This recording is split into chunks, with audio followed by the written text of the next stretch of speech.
Or when we return.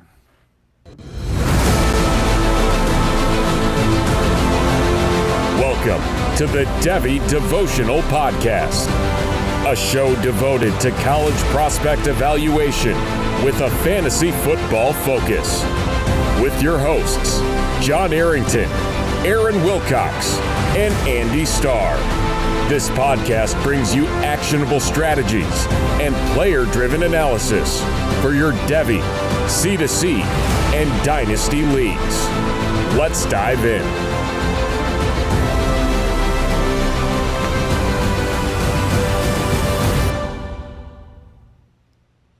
Let's dive into hot takes. Welcome into the Devy Devotional, where we stay devoted to Devy. I'm your host, John Arrington, joined as always by Aaron Wilcox and Andy Starr. And tonight we're doing our annual hot takes pod. This is a fun one. This is one where we get to have a little fun, but we also get to be a little bold, but sometimes prescient, if you will, in our takes. And so it can be fun, and it will be fun, but at the same time, sometimes we get some of these things right. So it can be accurate as well, and it can actually be actionable as well.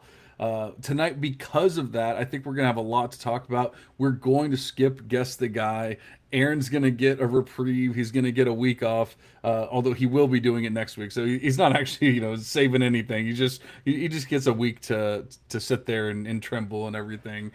So we will be skipping that. It's definitely not because Andy forgot to prepare or anything. Definitely not that. Speaking of Andy, how are you doing, buddy? I'm doing great. Yeah, I had everything ready to go here, so there was no issues there. It was just, we had a lot to talk about today, a lot to get to, so we're gonna skip it. Wasn't my fault though. That's right, Aaron. You get a week off. How are you feeling? I'm feeling great, and this was a blast that you and I had this last season, John. Doing this podcast, the same type of episode, hot takes, rating them from all the way from mild to um, let's see, mild, hot, fire, and then Diablo. There we go. So that will be how we rank them again here today and react to each other's hopefully spicy takes. So I know a couple of mine were somewhat mild last season, but we did hit on Emeka Buka and Trey Harris. There's that. But, I think John went a little deeper pulling the Jordan Tyson out of there. Yeah, we definitely had some hits, and it's the Taco Bell soft scale. That's what we're going on: mild, hot, fire, and Diablo. Of course, brought to you by Taco Bell. Order the double chalupa. You won't be sorry. No. So like Aaron was saying, we did this pod last year. I guess we officially have done it for years, but I don't know if we've or unofficially done it for years. I don't know if we've officially called it our annual hot takes pod until this season. But we've definitely done our hot takes right around this time every year.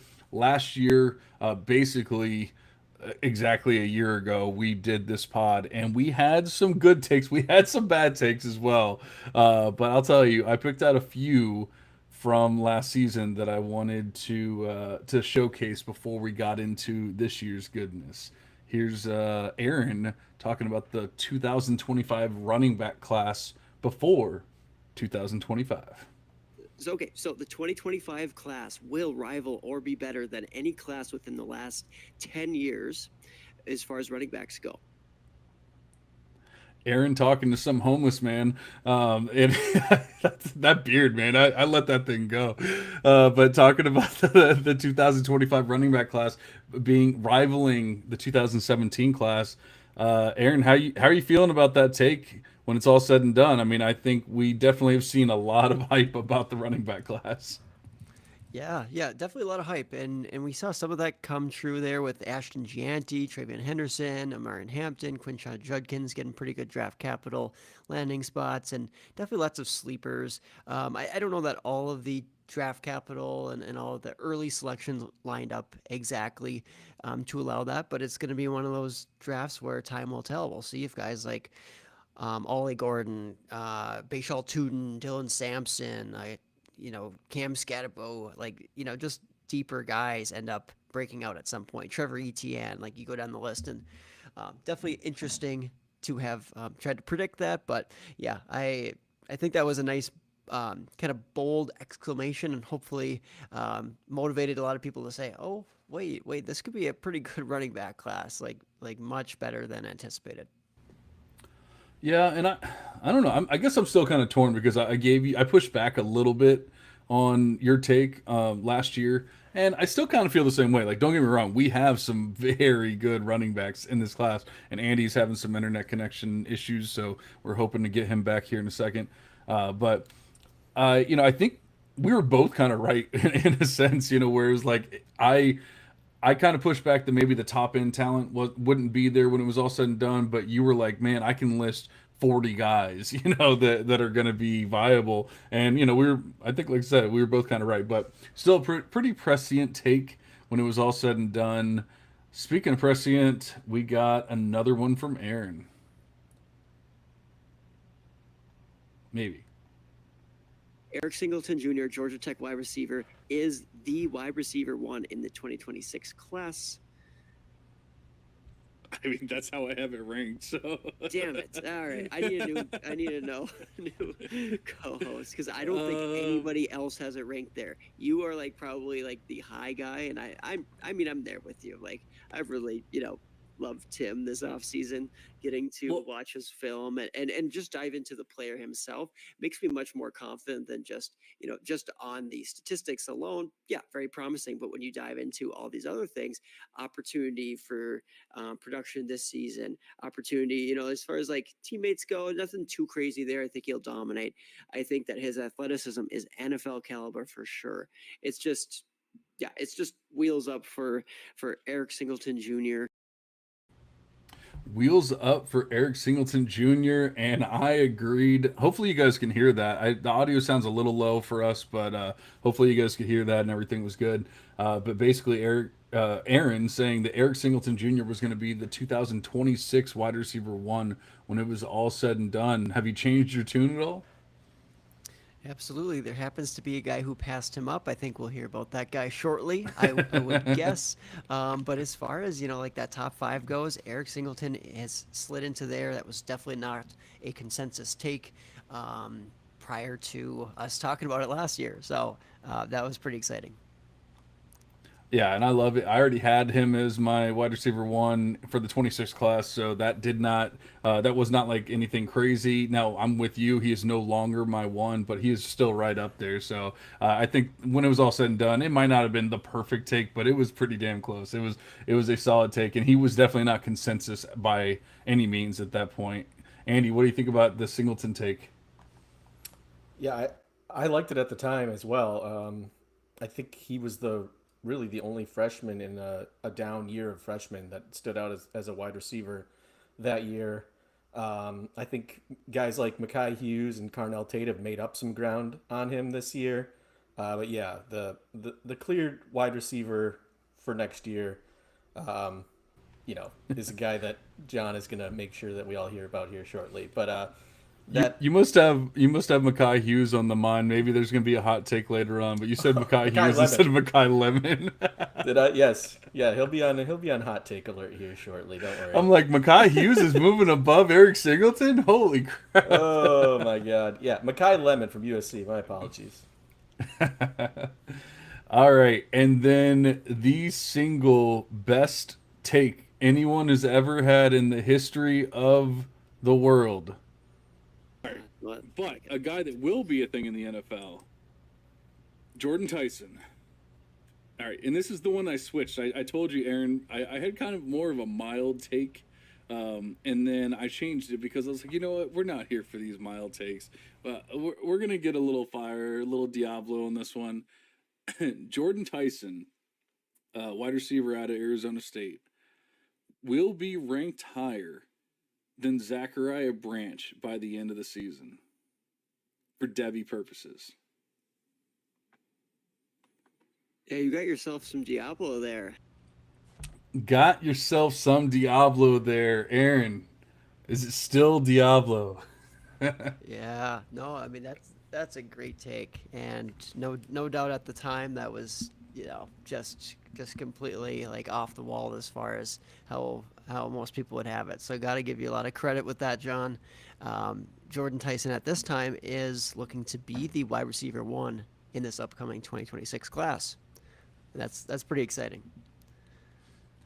Yeah, I mean, I don't even think I knew what I was saying or that it was going to be that accurate. Like, of all the things that I could have said, I was just hoping that he was going to be ahead of Zachariah Branch when it was all said and done. But I was looking for a little bit of both. He rises, Branch falls, they meet in the middle somewhere. I love Jordan Tyson. I just found a Jordan Tyson take from 2023 that I need to retweet because I was all in on Jordan Tyson in December of 2023, and I can promise you there were not too many people that were doing that back then. So I'll retweet that later. Andy, how does it feel to be on a pod with the smartest man alive? Oh man, well, I would have probably given that a fire, honestly, just because you hedged your bet by laying him against Zachariah Branch, who is like the biggest pumpkin in the world. But Well, remember, I will. Zachariah Branch was also a top five Well, wide yeah, receiver at the time. according to everybody who wasn't paying attention. But yeah, I mean that was a good. Nobody saw that coming, obviously. Even if Jordan Tyson, well, he did have obviously had a great season. But I'm trying to think, like, even if he had like a middling season, even a Zachariah Branch level season, he would still be miles behind Branch at this point in time, just because of the pedigree and everything. So for him to do what he did was incredible, and I'm glad you went out on the limb and said that, because that's what we're here for. We want to give the spicy takes, because if we're just gonna go and say like, oh, something that everyone expects is gonna happen, then it's not really the a very the good funny thing. thing is that I said in the take that like I originally had a more mild take, and then I Right. decided to fire it up or Diablo it up for the pod. Originally, I was going to say he's going to be ranked higher than Jonte Cook, which would have also been correct, but would not have been nearly as hot. You could have picked like basically anyone besides, the freshmen that went off last year. Jeremiah Smith, Ryan Williams, Yeah. because that's where Jordan Tyson is right now. All right. Well, enough about last year's pod. I just wanted to show, like we do have fun here, but at the same time, we put out some pretty good things, and it's actually kind of wild. Think going back, I guess that's just part of Debbie, but looking back at it and thinking like everyone didn't love Eric Singleton Jr. and I forget that, but it was true. Not everyone loved Eric Singleton Jr. Jordan Tyson was an afterthought. Yes, he was.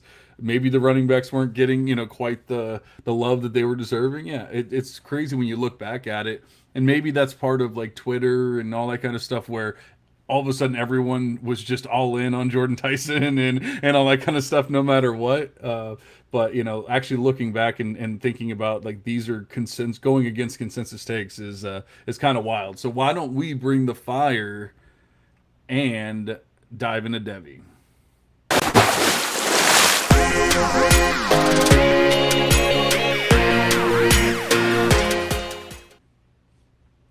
Alrighty, as Aaron is leaving us very quickly, we are going to be diving into hot takes. So I have six. I could probably come up with a couple more if I need to. I think Andy said he had four or five, and hopefully Aaron has about the same. Um, I I can start with mine if you guys want, or if you have one that you really prefer to start the show with. I'm perfectly fine with that. But I have one that's pretty mild for me, but it might not be for everyone. So I'm gonna start with my most mild take. I'm going to say Denzel Boston will be a day three pick in the NFL draft by the end of the year. Yeah, I would. That's gonna score a mild for me. I think we're just all on the same page with Denzel Boston. Like, he didn't really outstand, you know, outperform or do anything outstanding last year. He had a couple of good games in the middle of the season, and then like from efficiency standpoint, he's been pretty terrible the rest of the way. So Washington, they're getting a new quarterback this year, albeit what we think is probably a better quarterback than what they had with Will Rogers, but that's really not saying much. So I just don't see it with Denzel Boston. He's a fourth year guy, so it's not like he had like some big breakout in his sophomore season or anything like that.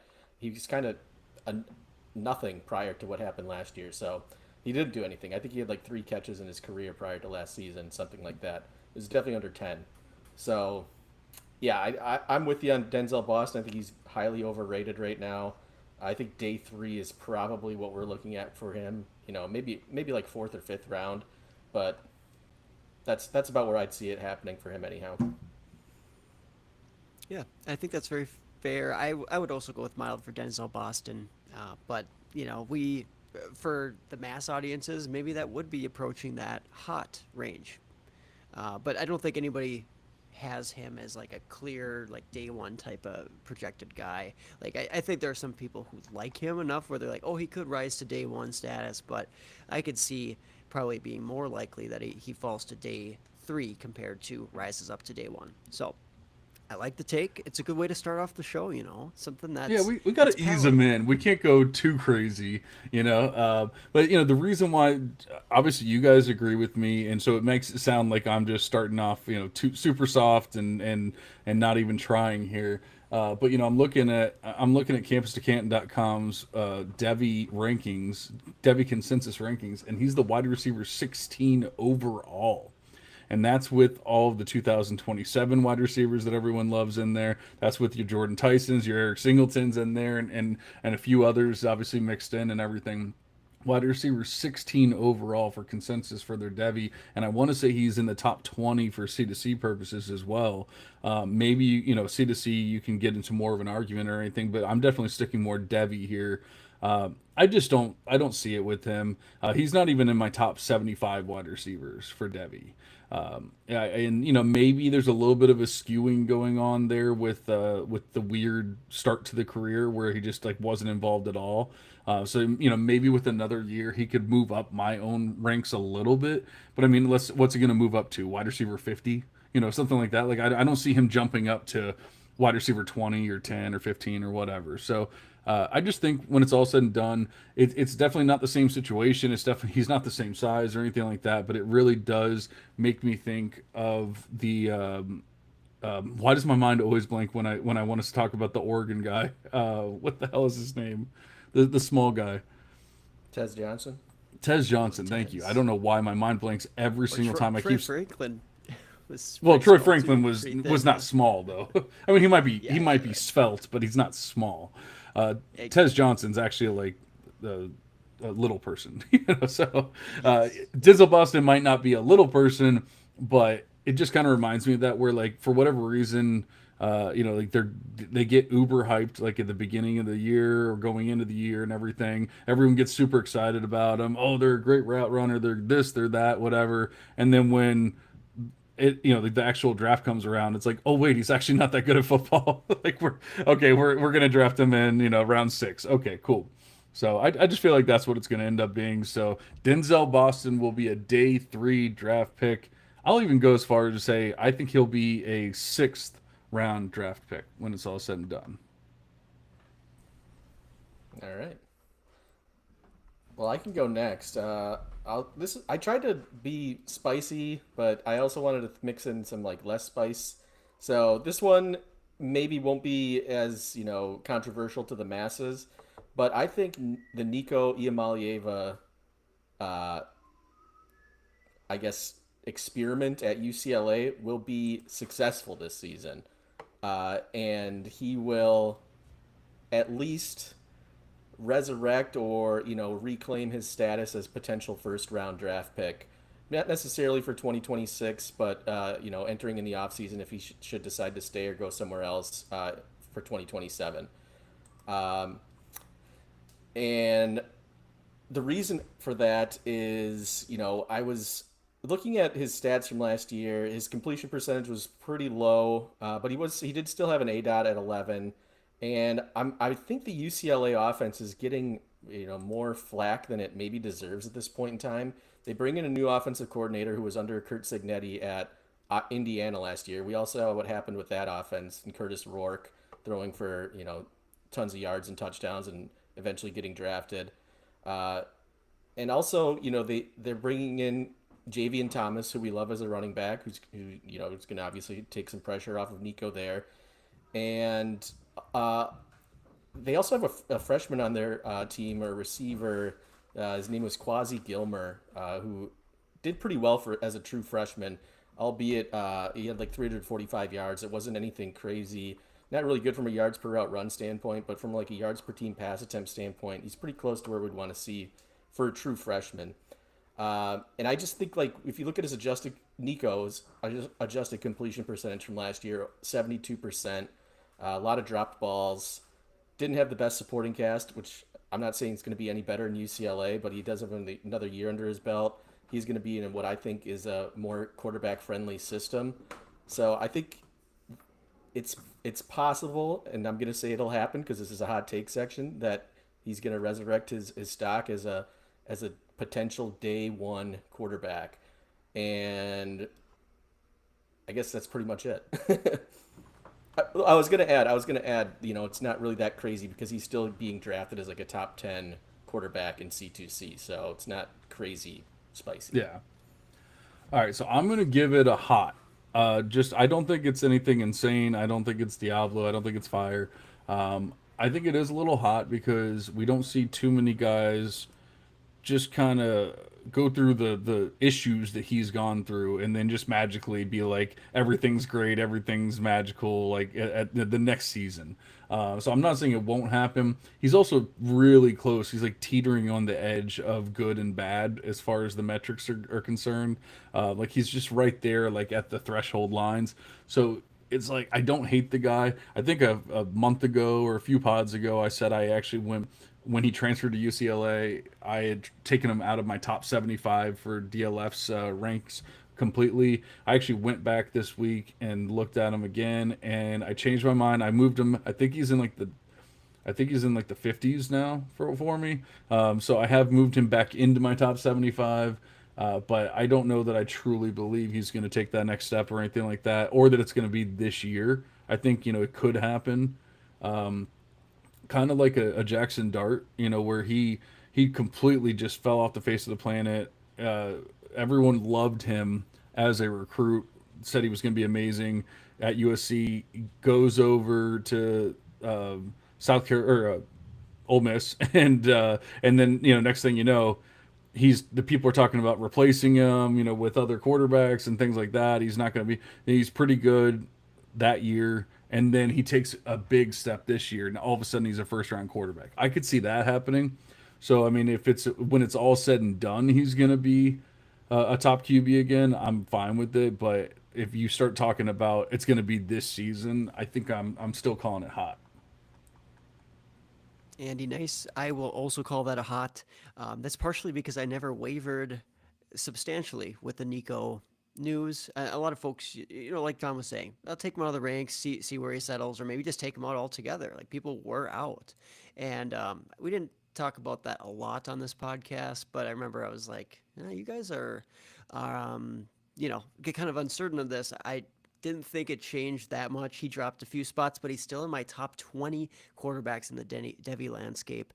In fact, I think he's QB 12, not including the freshman, which some will slide in ahead of him. So anyways, I still kind of like Nico I's upside, but that is a hot take, Andy. Thank you, guys. All right, so we got a mild and a hot. Aaron, are we going Diablo? Ooh, let's see. What position do you want? Because I got, how about let's go untraditional here. Let's go tight end. Oh, okay. Oh boy. There will not be a single tight end. No. Kenyon Sadiq, Oregon tight end, will be the next tight end to go for 1,000 receiving yards, and he will be considered the Devy tight end 1 this season and beyond. Wow. I'm blown away. My face just melted. Okay. There's a lot to unpack there, first of all. Yeah. But I will say that I can get on board right now with him being the Devy tight end 1 by season's end. He did have a pretty good season last year, despite playing behind Terrence Ferguson. But I just don't know if there is enough volume to go around in that offense with Dante Moore or potentially Austin Novosad as the QB1 for anybody on that team to get 1,000 yards. So I want to. It sounds Diablo-y just because of that part of it. If it was just like Devy tight end one, like that'd be like in the hot range. But with that 1,000 yards, oh, I think I gotta put that. I don't want to like just spoil my Diablo and be like, oh, that's Diablo, it's crazy. It's definitely fire. So I'm gonna say it's between fire and Diablo because I want to hear some other takes before I start throwing the Diablo out there, you know. But 1,000 yards would be crazy for anyone in that offense. This is by far the most Diablo take Aaron has ever said. I appreciate it. We're getting him out of his shell because he definitely tends to go more mild even when he's trying. But this one blows my socks off. Absolutely Diablo sauce. There's probably another level that we have to come up with for this one, honestly, because first of all, I mean, you have so many different factors at Oregon of like who all's there. We have like the greatest wide receiver recruit of all time, or something like that, or at least the way people are acting in Decorian Moore. You have a complete unknown in Dante Moore. We have no idea if he can even get him the ball. So even if you take away those factors of who else is there and all that kind of stuff, Kenyon Sadiq, his A dot makes like when Kenyon Sadiq watches Eugene Wilson run a route, he's like, "Holy crap! Why are you running so deep? Like, what are you doing, man?" Kenyon Sadiq's A dot is 2.4 and or was 2.4 yards in 2024 and 1.3 yards in 2023. I have no idea if this is a school thing, a scheme thing, or what. But I mean, I can't even. I don't know that I've ever seen another player that actually had 2 straight years of under like 2.5 yards for an A dot, besides maybe like a Rondale Moore or somebody like that.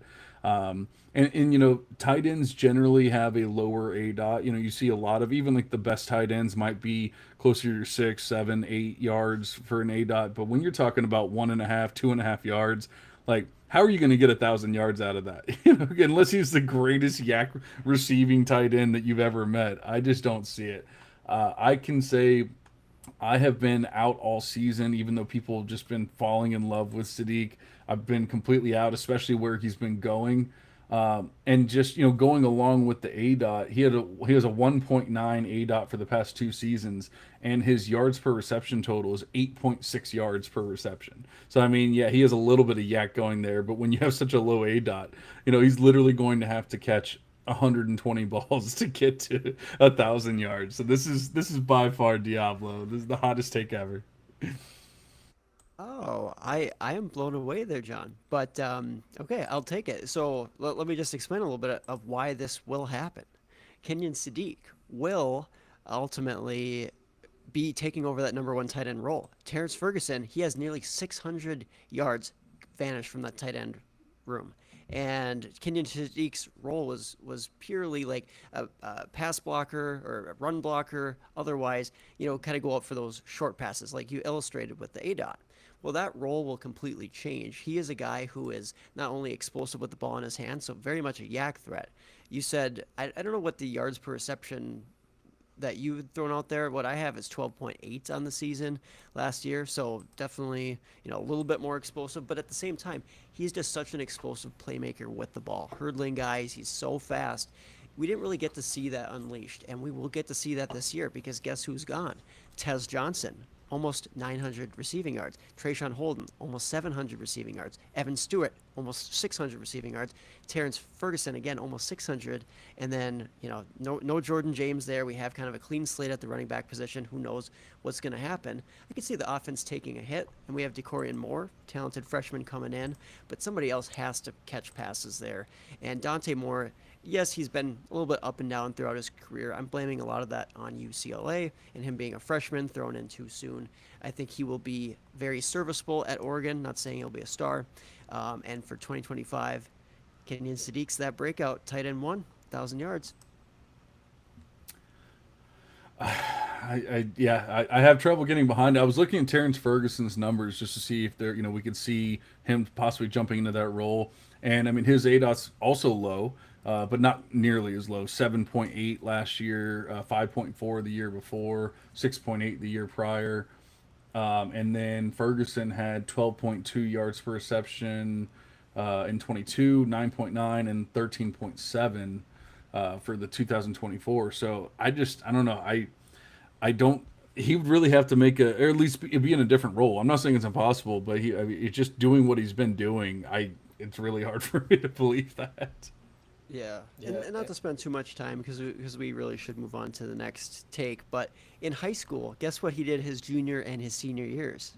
What's that? Well, his junior year, he had 1,162 receiving yards, 19 Nice. touchdowns, receiving touchdowns. And his senior year, 1,300 receiving yards for 21 yards per reception. So the guy is, a big play threat. We don't even see wide receivers doing that. Like, I don't even know if Jeremiah Smith in high school averaged that as a receiver. So, different level of competition, whatever you want to say. But, there is some precedent there of him being a really big time playmaker. There's a reason he was one of the top athletes as a recruit in his class. So we'll leave it at that. Two Diablo takes in one. Kenyon Sadiq's going to pass 1,000 yards, and he's better than Jeremiah Smith. You heard it here first. Wow. Heard it here first. Aaron Wilcox going from the mildest takes to the wildest takes, all in one pot. Oh man, I like it. Hey, once again, that's why we do these pods, because if in a year dude has the 1,200 yards or something like that, we can go back and you're gonna be able to say, "Hey John, how's that 2.3 yards per ADOT looking now?" All right. Well, we have a lot of takes to get to. Why don't we take the quickest of breaks, and we will be right back. The Devy Devotional Podcast is brought to you by Fast Draft, the fastest best ball game on the planet. New to Fast Draft? Use promo code DEVOTIONAL to earn up to a $50 deposit match. Sign up now and start drafting faster. All right, well, we're going to start potting faster. I knew this one was going to take a while. We like to talk through our takes, why it actually makes sense, and that's why we're not just throwing stuff out and just saying like, "Oh, that's it. I think it's going to be good." Okay, cool. No, we're actually giving you the reason behind it, and I am going to give the reason behind a take kind of from last year, and I'm going to continue on with my Zachariah Branch hate, and I'm going to say Zachariah Branch is still being getting too much love, and Zachariah Branch will not come out in the 2026 draft class, and instead will transfer to yet another school for the 2026 season. I believe this is I guess I'll let you guys tell me mild, hot, fire, or Diablo, and then I can give my reasoning. I'll say mild. I'll say mild for the first part, because I don't think he's going to come out this year. I'll give you a hot for the second part about him transferring, because I don't think he's going to. Whatever Georgia promised him, if he transfers, it's because Georgia's shooing him out the door. Basically, is what would have to have happened. I guess that's technically my take. Is that Yeah. whatever money they promised him and stuff, and they're gonna be like, "Yeah, dude, we're not Right. paying you anymore." Yeah, I'll say that second part's a little hot. It's not anything crazy, because maybe that does happen, and Georgia is they're not too shy about telling somebody they suck and kick rocks. They did it to Carson Beck this year, but yeah, overall, I don't think he's going to come out this year. For one, he's playing at Georgia, which used to be a wide receiver hotbed. Hasn't been in a long time. I know Lad McConkey came out of there, but it wasn't because of his production as a receiver at Georgia. There was other factors at play there. And he's, Gunnar Stockton, we really don't know what to expect from him as a starter.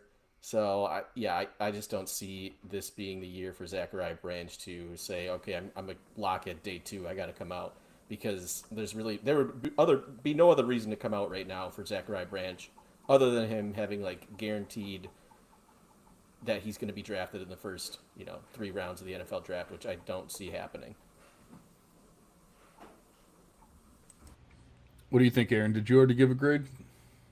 Yeah, I called that mild. I don't know that it's necessarily surprising, just to see him kind of flop. Like Andy said, it gets a little bit more on that edge of some heat with the transfer. But if he doesn't mesh year one, it's not surprising in this day and age to see somebody say, "Hey, I'm out. I'm going to be like wide receiver one, maybe at a little bit of a lesser program or something like that."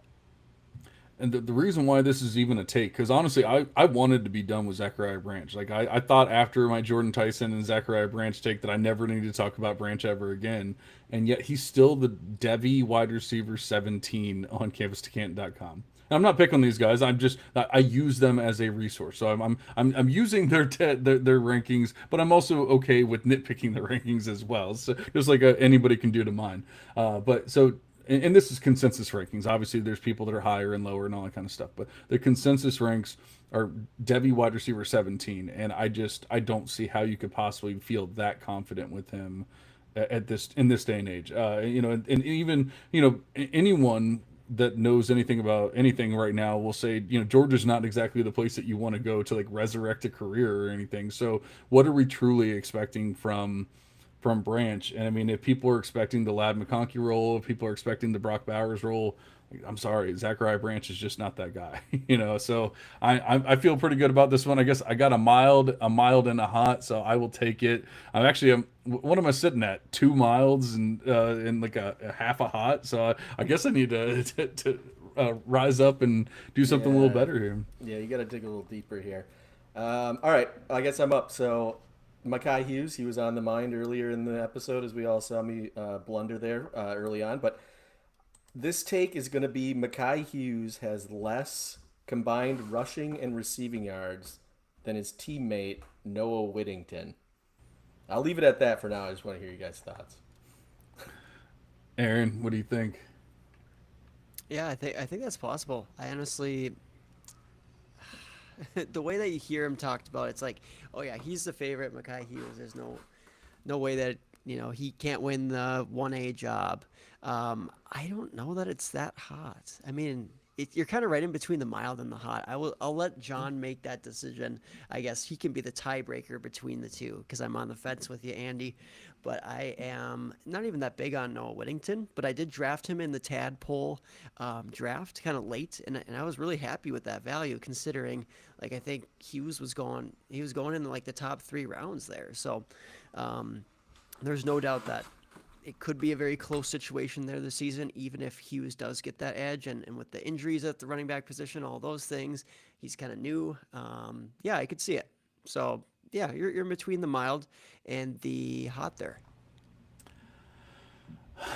I guess this is one of those where you're really gonna have to think of, like, is it us talking or is it consensus talking? Because for us, I think this is the mildest of the mild. I So last week we were talking about how we do our rankings, and I said how, like, I really rarely do manual adjustments or anything like that. But every once in a while, if just everyone seems to be in on a player, I'll say, okay, maybe I'm missing something. Maybe Debbie Beth is missing something, and I will give a manual adjustment to a player. I did that with Mekhi Hughes. He is still 5 spots below Noah Whittington in Debbie Beth's rankings, even with the manual adjustment. If you look, Noah Whittington has a better big time run rate. They have very similar PPR points per touch. They are very similar, like, size wise and like BMI wise. You're not gonna really say like one's has to be in this role or one has to be in the other role or anything like that. If I don't even think that Noah Whittington is this amazing player, but they have such similar yardage and numbers and metrics and stats, and yet one has done it at a decent level and one has been doing it at the lower level. And I think when it's all said and done that it'll probably be close at the very least. And even if they feel like, I don't know if they paid Mekhi or whatever, like if they feel like they have to give him the rock a few more times or something. So I don't think it's that hot.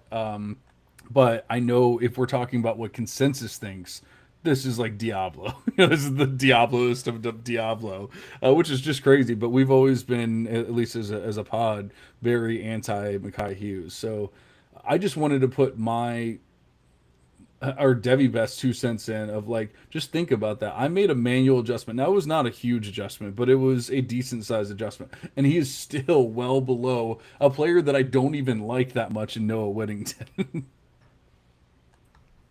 Yeah, and that basically everything you guys said is the basis of this take. Noah Whittington for one, he's established in the Dan Lanning offense already. He's already shown that he's a better runner based on his big time run rate. He's a similar receiver. He actually had more receptions last year. Granted, like efficiently, he wasn't as efficient as Mackay Hughes, but he did have more receptions. I think there's just some comfortability there with him, and they're very similar players. And yeah, Noah Whittington, he's been in college for like 6 years now, so he's got that going for him as well. I just and the reason I put it on here is, I guess I wasn't thinking it from our perspective, but maybe I should have been. But yeah, I mean, Mackay Hughes for a moment there in time was getting drafted as like the CFF RB1, which was obviously not a great idea, but that's what people were doing based on what he did at Tulane and just thinking, oh, he's at Oregon now. He's going to do it again, which I think we all know that that's not going to happen. But uh, I'm okay with the mild. I'll take it. I'll take the mild. I appreciate it. Aaron, you're up. enough. Fair enough. We need a quarterback take here.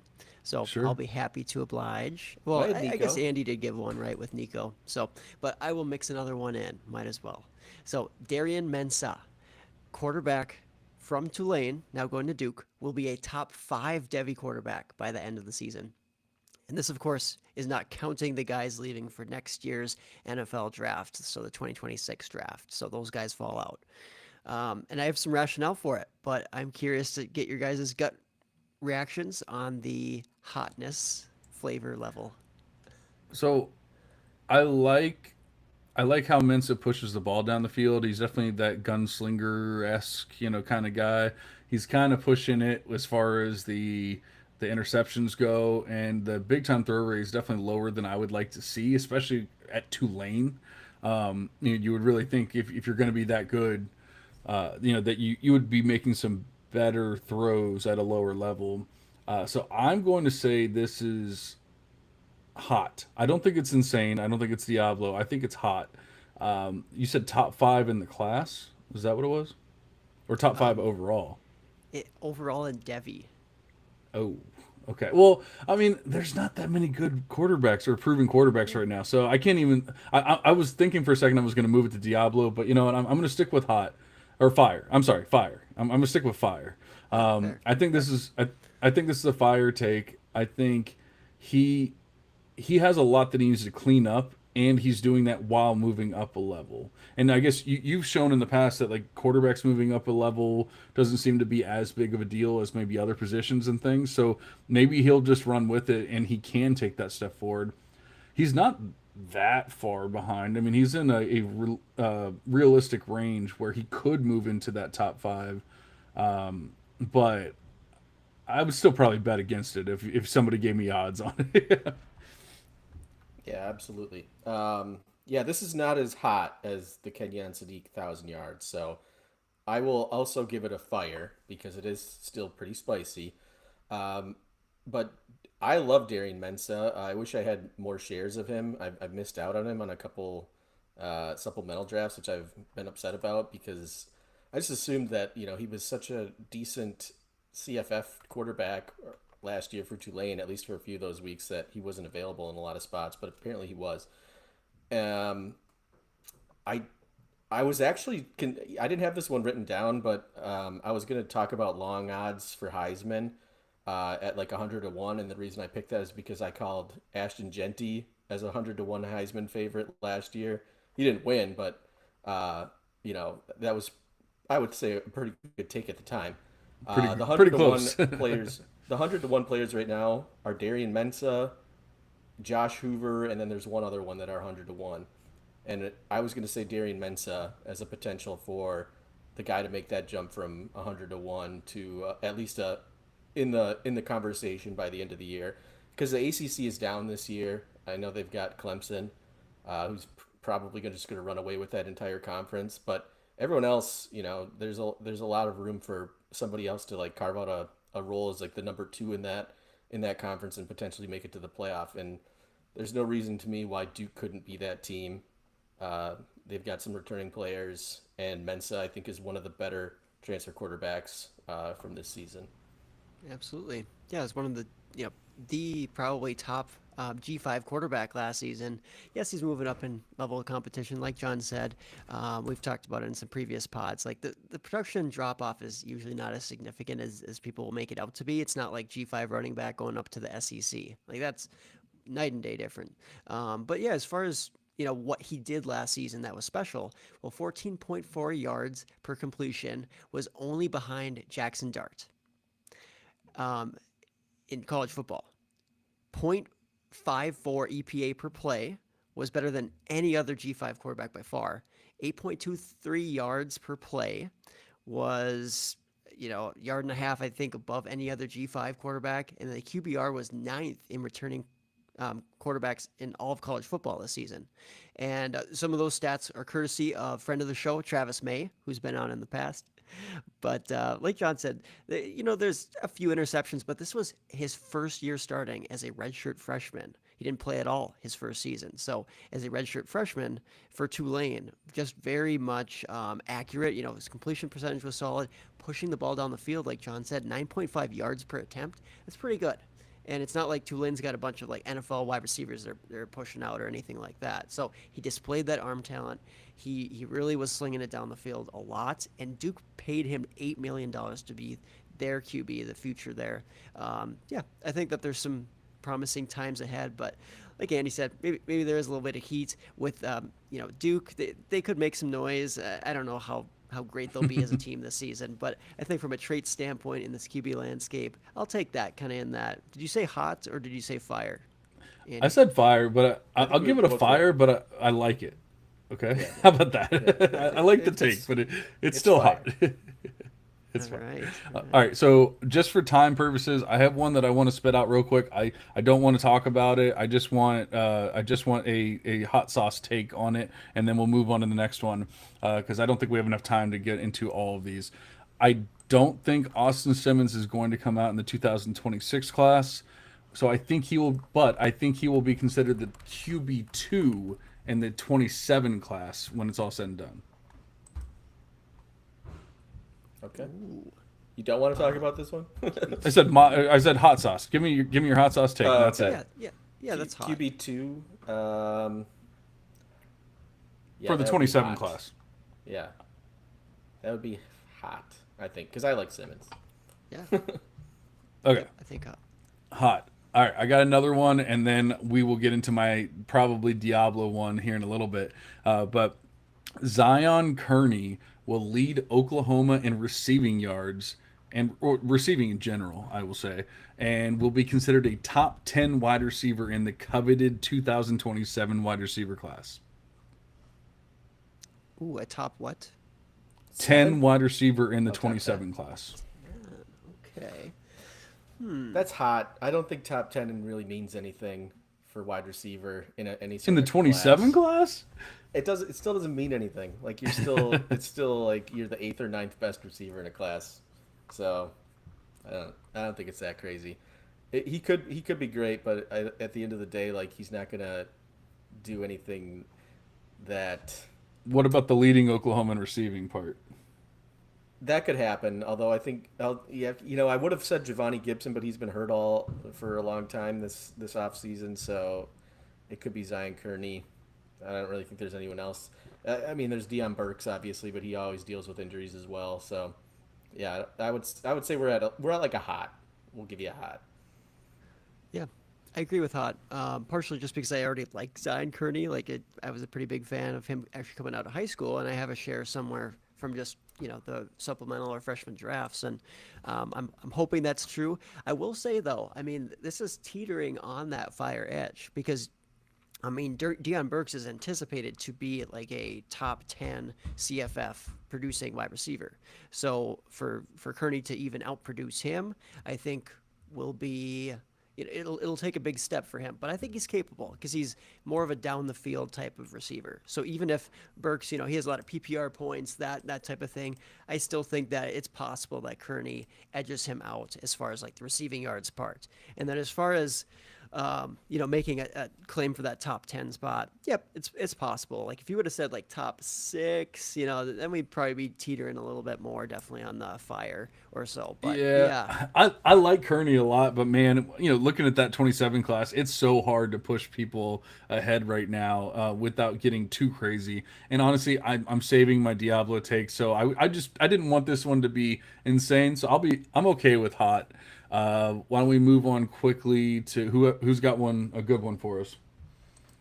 Man, I feel like now that I didn't do anything like it very spicy, but this one might be my spiciest. But I will say Ian Strong, wide receiver from Rutgers, will be a day 2 pick in either 2026 or should he decide to transfer and make money, and go somewhere else in 2027. But it'll be evident by the end of this season that he's day 2 worthy. okay. I don't know if it's that hot. What do you think, John? I don't think it's hot at all. I think but once again, I feel like this is an us thing. I don't think this is a consensus thing, and that's the problem here. We all seem to be pretty high on Strong. I mean, Andy took him in the freaking 3rd round of our of our. Which one was it? Was it the Devy U? I think it was. Yeah, and I mean. And that was probably just because that we're in it with you, and you probably took him a little ahead of where no, you just were like, no, I take him everywhere. I've missed out on one, and it's because somebody drafted him in like the 2nd, and I couldn't. I always try to play the game, and so I end up like I've taken a lot of him, but I try to play the game, and so I've missed him in a spot. I've taken him in a few, and everything. So I have a decent amount. I just took him in our latest draft that we're doing with Aaron. I took him, I think, in the 9th round or 8th round or something like that. And I was like, holy crap! What was it, 7? Was it 7-10? Because I put it in the chat wherever it was, but it was a recent pick. And I'm like, man, I'm so excited to get him at 7-10 when Andy's taking him at 309 or wherever the hell it was. But yeah, I think it's one of those things where you think Rutgers and you don't think amazing or anything like that, but you have to actually look at the player and what he's doing. And this is a player who is doing great things at a bad school or a bad program, and so I do not think it's that crazy. In fact, I would say Aaron last year talked about Eric Singleton, and what did I say? That's where I have him ranked. I would say with the Ian Strong one, I already have him ranked as a day 1 pick, or a high end day 2 pick.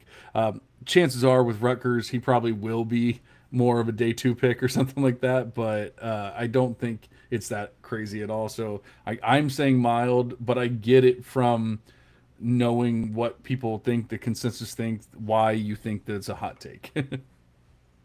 All right, Sure. And you didn't have any stats with that qualifier? You said day 2 pick? Yeah. No. I could throw one out to make it Diablo-y, I suppose, but it's too late for that now. No, yeah. I got one more. I'm gonna make it even more hot than I had it originally, just because we got to get a little crazy, right? Kendrick Raphael, running back who transferred to Cal, will be a top 3 running back in the ACC in PPR points, and that includes, just for context, Desmond Reed, Isaac Brown, and I think there's one other really good one in the ACC I'm not thinking of right now. And also rush for 1,000. I don't know. Maybe not. No, that's Big 12. I don't know. I'll come up with it in a second. And also rush for 1,000 yards. Kendrick Raphael, transfer from NC State. Okay. That's probably bordering on the Diablo.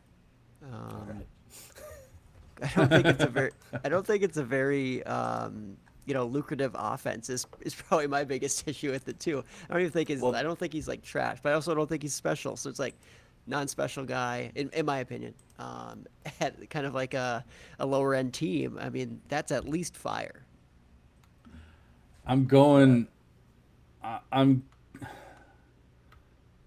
Oh, I'm Devon going. Claiborne is the other guy. So there's three guys that are like pretty And good. and Mark Fletcher, right? And the Miami guys, Jordan Yeah, but Lyle, that's a kind of Yeah. a bunch. split. You could maybe argue like what's his name, Davion Gauss potentially, but that's I don't know. Yeah, right. I'm thinking Diablo here. I just honestly I liken I have Mackay Hughes over Kendrick Raphael, if that tells you anything. So Wrong. I'm not a big fan. Yeah, fair Part of enough. the reason I Diablo said it there, too is Andy. um, Brian Harson, who doesn't deserve to be a coach anywhere, is the coach at Cal now, and Okay. he oversaw all the Tank Bigsby years, so he just feeds the rock to whoever his RB1 is, and there's no other running backs on that team because they all transferred out during that. Well, so I mean, yeah, he could probably put down some yards and stats and stuff like that. I don't disagree with that. I'm with Aaron. I don't think he's a special player, so I'm just going to bet against it. It might not be truly Diablo, but I wanted to at least give you one Diablo, and the fact that he's behind Mackay Hughes in my rankings, just that's a Diablo take. I'm going to go ahead and say it. So, Aaron, All right. we have time for one more each. Give us a something spicy, something Diablo here. I'll give you two, and then I'll let you guys, kind of rapid fire pick apart anything there, and I'll say my closing words with it. I had a couple other guys. Actually, I had quite a few hot takes this season. So I had two additional ones in addition to the two I'm going to tell you right now that I had hoped that we'd get to, but of course, right, we have lots to say and lots of takes to throw out, which is good. So those will have to come on a different dates, right? But the two that I'm going to present here, one is Baylor quarterback Sawyer Robertson is a first round pick in the 2026 NFL draft. And that is take number one. Take number two is Damon Claiborne will rise to become a day two back in next year's NFL draft. Had to. You only did this because of our conversation yesterday. Um, oh man. Okay, so we got to give Andy. Are you ready for an answer here? I got to think about this one for a second. The quarterback one I'm gonna give hot, just because I don't think there's anybody that anyone should feel comfortable with. Um,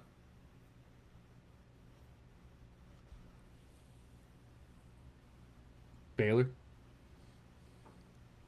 Oh, did we lose Andy?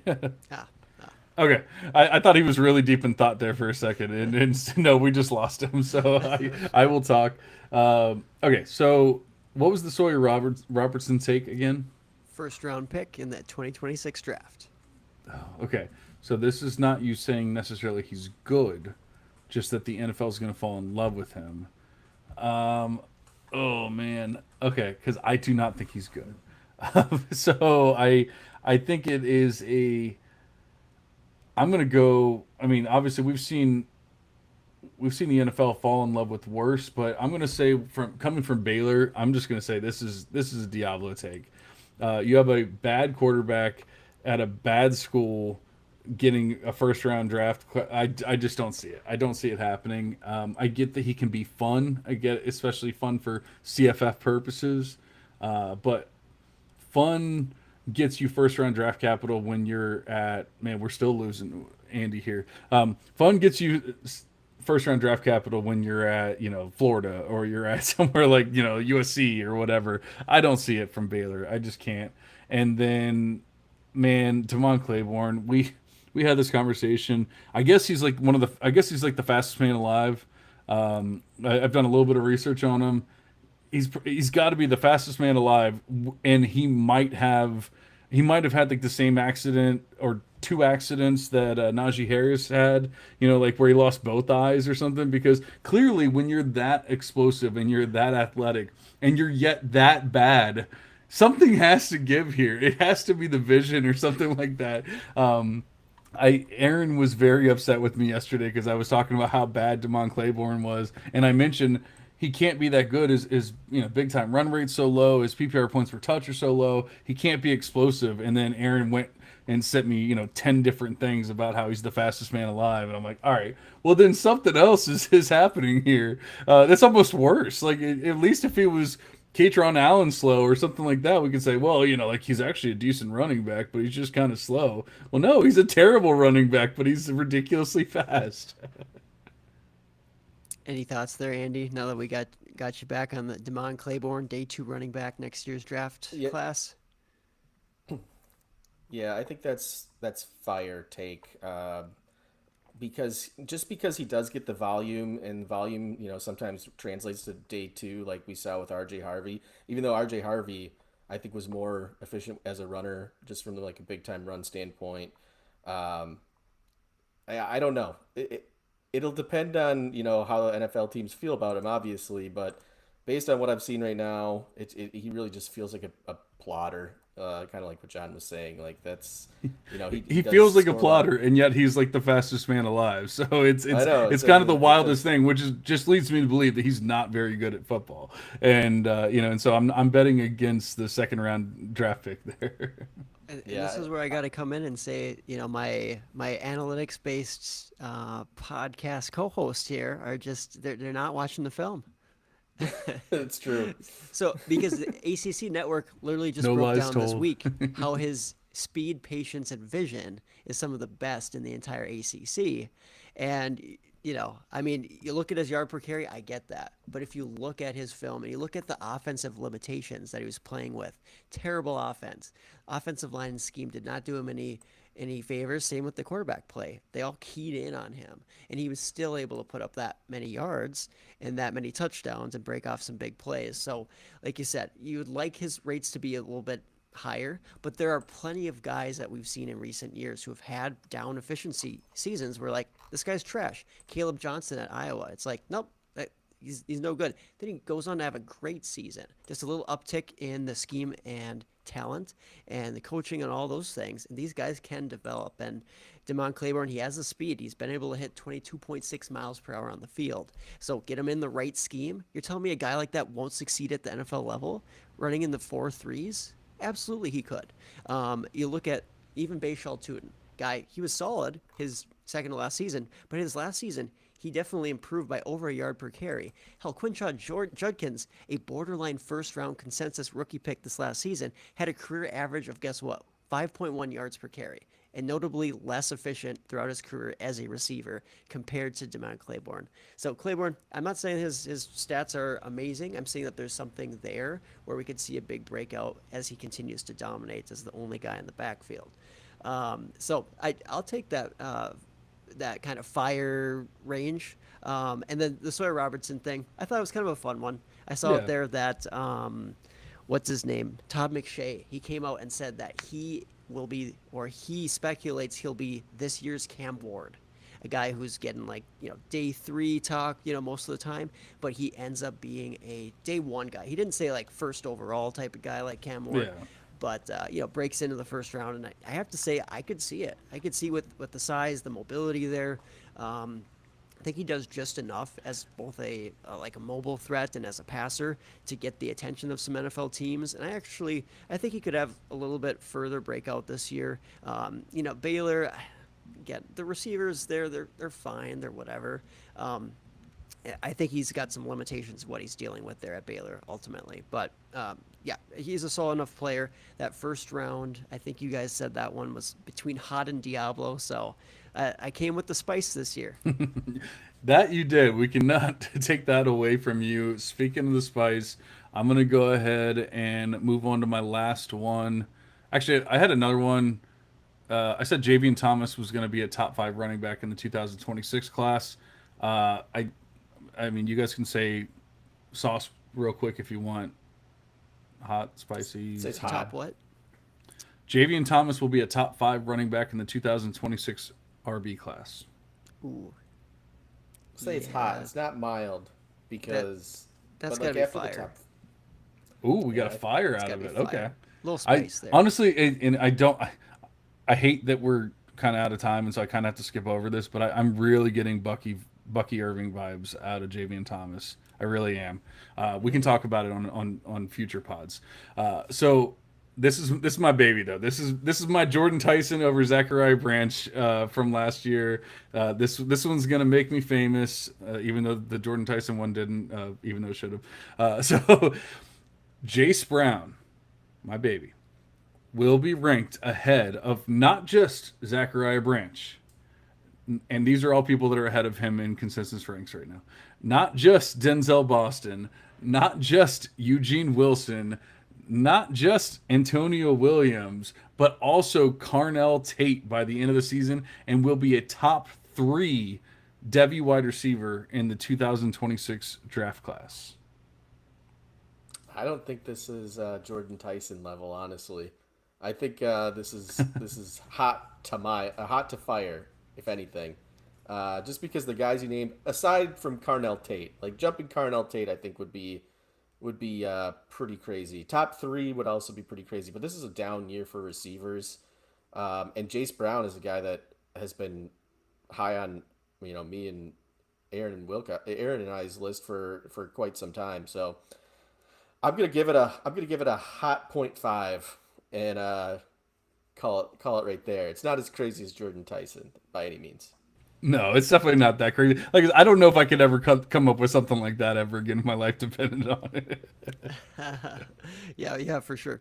I would say that that is also a kind of a hot take for sure, but it's partially because I was curious there if you were like looking at my rankings or something, because I'm like, all those guys are already ranked behind Jace Brown for me, besides Carnell Tate at Ohio State, and I think the Ohio State name and development will, maybe get Carnell Tate ahead. But hey, I could easily see it. I love Jace Brown. We all love Jace Brown. Everybody needs more Jace Brown in their lives. Unfortunately, I own him in most of the leagues people are in. So I know. Like, I honestly hate it. How I love Jace Brown. I really wanted to put him at 2, but it's very difficult for me to put him ahead of Singleton or Tyson. I just, at that point, you're kind of just hoping or guessing or whatever. So I try to stay realistic, with my stuff, and so that's why I think he really can even beat Carnell Tate, which is probably the hottest one. But I mean, like, once again, going to C2C's consensus ranks, he is there below all of those guys I just ranked or just mentioned. So, but I think he can jump ahead of even Carnell Tate. And I think, Tate might take a step back. Not to say that he's going to be terrible or anything like that this year, but I could see him taking a step back in people's ranks, at least by the end of the year, because you could see Quincy Porter kind of stand out a little more. You could see, obviously, Jeremiah Smith take another step forward as a second-year player, things like that.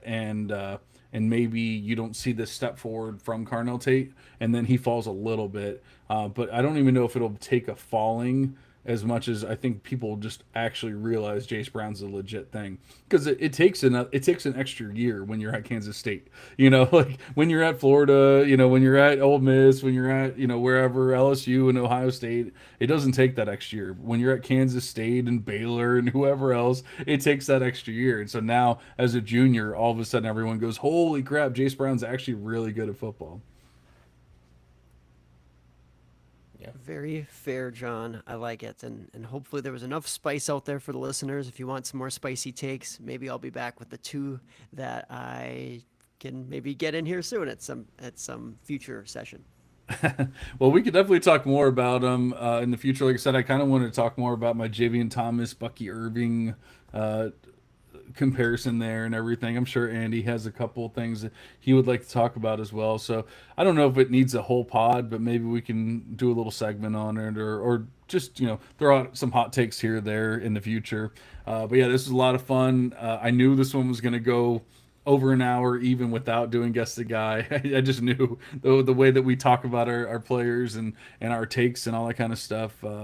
It's always fun. Hopefully you guys can actually appreciate this. There's, like, once again, we're saying these as hot takes and everything, but we try to put some realism in them and think about it actually as Devy players, C2C players, and it's not just saying it just to get the clicks and the views and all that kind of stuff. So hopefully you guys can actually go out and, hey, maybe I'm going to go get a Zion Kearney. Maybe I'm going to, trade a Antonio Williams for Jace Brown or something to that effect, and obviously, there's a lot of other takes in there as well. So, make sure you listen, make sure you subscribe, obviously, at the Gridiron Ratings channel on YouTube, and obviously on our podcast feed, basically anywhere Apple Podcast, Spotify, all that kind of good stuff. You can find us at dynastyleaguefootball.com. Love DLF. Thank you very much for having us there. And make sure you let them know that we are your favorite Devy podcast. That being said, Andy, you got out of having to do Guess the Guy today. So why don't you give us some words of wisdom? I think Kendrick Raphael is a special player, and I will die on that hill. But the one hot take that I didn't give, and it's Diego Pavia, and I'm sorry that I never got to you, buddy. But it sounds like maybe we'll do something later in the future. Diego, I haven't forgotten about you. Neither should anyone else out there. Diego Pavia, number one quarterback in our hearts. MV Pavia. I will discuss him further. Don't worry. I'm not gonna lie, I almost clicked the outro button as soon as you mentioned his name, and I was like, only out of the love in my heart did I allow you to continue talking. Thank you. All right, guys, it's been a lot of fun. Appreciate it. We will be back in your ears next week, but until then, we're cashing out. See ya.